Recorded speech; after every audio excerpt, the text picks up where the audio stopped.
Hi, welcome to the Arcade Buffet. We've got another somewhat of a tech video here for you. I just want to show you the before and after rejuve of this tube. I'm going to turn it on and we're going to set all the dials and see what it looks like. And then hopefully we'll be able to rejuve it and it'll look good. But we shall see. So got my 467 here, got it all set up. I got my adapter that I make, so if you need a 31 or a 23 or a universal, I have those. I can make several others too, just have to know the pin out, and if I have the proper neck socket, we can make it work. So got it all hooked up to this Zenith tube right here. If you look up those numbers, the A63 ADG25X, you will see that it is a CR23 neck socket, which is what that adapter is. You have to have the proper adapter for the tube that you're doing, or you'll blow up the tube and or your machine. You don't want to do that. So, alright, I have another tech video already on how the basics on how to do this, so you can refer to that one. This is just to show you. So we're going to set it up, going to turn it on to setup, and you want that to be about 6.3 volts, and that for this tube about 50 for the G1. And those two adjustments here is the G1 is here, and the 6.3 volts for your heater is here on this machine. Next, you want to turn it to set cutoff. On a tube, what you're supposed to do, all these drop to their minimums. All three of these knobs should be fully counterclockwise.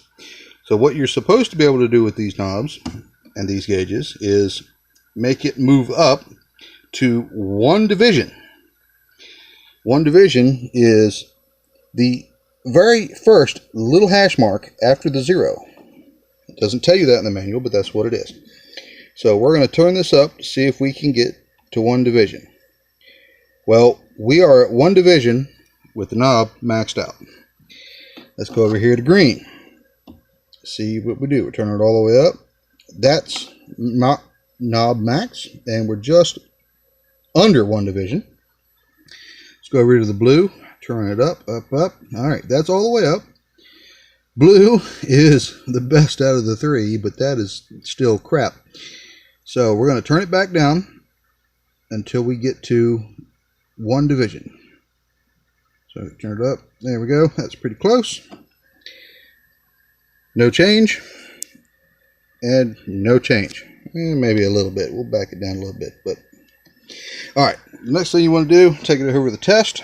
And what we're going to do with that is we're going to test the focus. Now, this light right here on a proper tube should blink so fast you can almost not see it. The faster it blinks, the better your focus.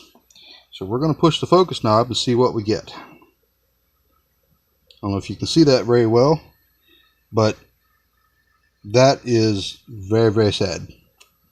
That is just absolutely poor. So it is poor focus. Alright, so now what we're going to do, we're going to skip the clean and balance. We're going to go right to rejuvenate. So I've already got it on that, so we're going to turn it over to restore. Now, you may or may not be able to see in this tube, which would be cool if you can. I'm going to brush it off here. Try to make it a little cleaner. But you see the orange glow in there, that's the heater. I'm going to turn the light off. So hopefully we'll be able to see this better if it happens. Alright. A lot of times in tubes like this, you're going to see a real purple lightning storm. So I'm going to try the red. Yeah, decent lightning storm in there. Alright, I'm going to release it. I'm going to let the heater voltage come back. Warm the tube back up. Now I'm going to do the green. Not too much of a lightning storm. Alright, and there's a little bit. And let it go. Now we're going to try the blue. Now we may have to do all this several times, so we'll see. Alright, here goes the blue. A bit of a lightning storm.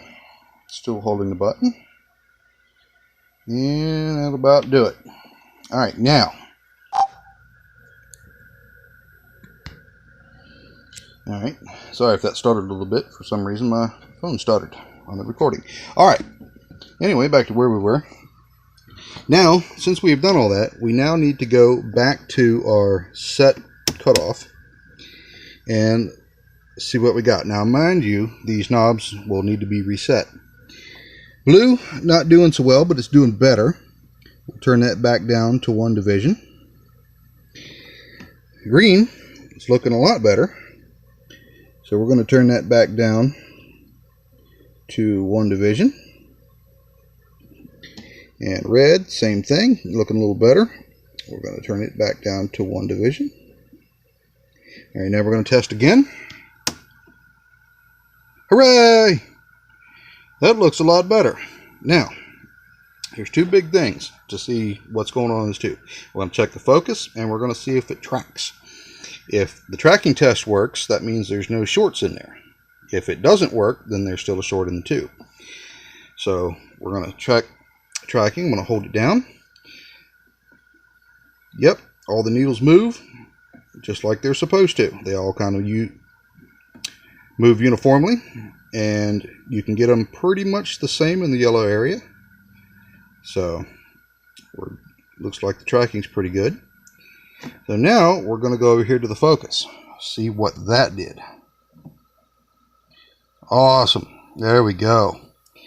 That is moving. I can see it flicker in person, but you may not be able to see the flicker on the camera. So now hopefully this tube is going to last a while. Now, Rejuvination is hit or miss.